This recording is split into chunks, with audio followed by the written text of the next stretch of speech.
actually, it was crazy story. Yeah, I was getting into trouble in the neighborhood. Doing the whole smoking weed and running around, spray painting walls and stuff. And then my uncle invited me to go to this youth group. And I went down there, and it was crazy because the pastor was actually, he would like rap during the sermon. He would like, talk about the Bible and God, and then all of a sudden, us like freestyles and stuff. So it was kind of intriguing, being young, going to this place and like, wow, what is this? What's going on? Because I was already into hip hop and stuff, so it kind of blew my mind. And then I got into the whole Christian scene and became born again and whatnot. And in a few weeks going to that spot, actually in a fortuitous meeting, met my partner from Acid Rain at the youth group, which is crazy. He was just another Christian kid, and we vibed well and actually cut a demo in 1994.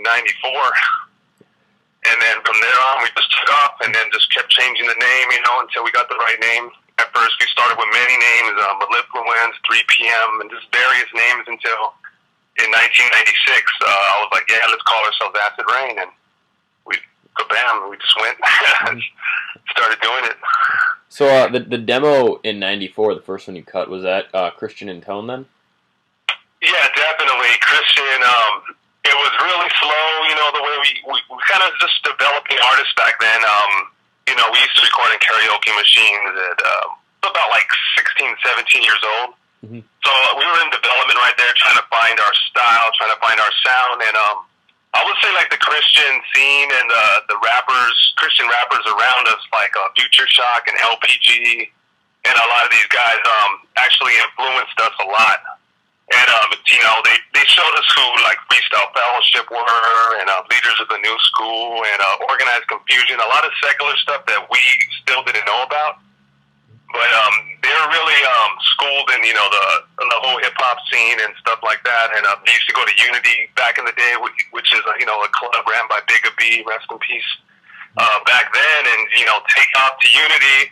We would have these Christian sleepovers, and they would come back like at 4 in the morning and tell us how dope it was that they just saw Mos Def or Jay with the Damager or Common before Common when he was Common Sense. Right.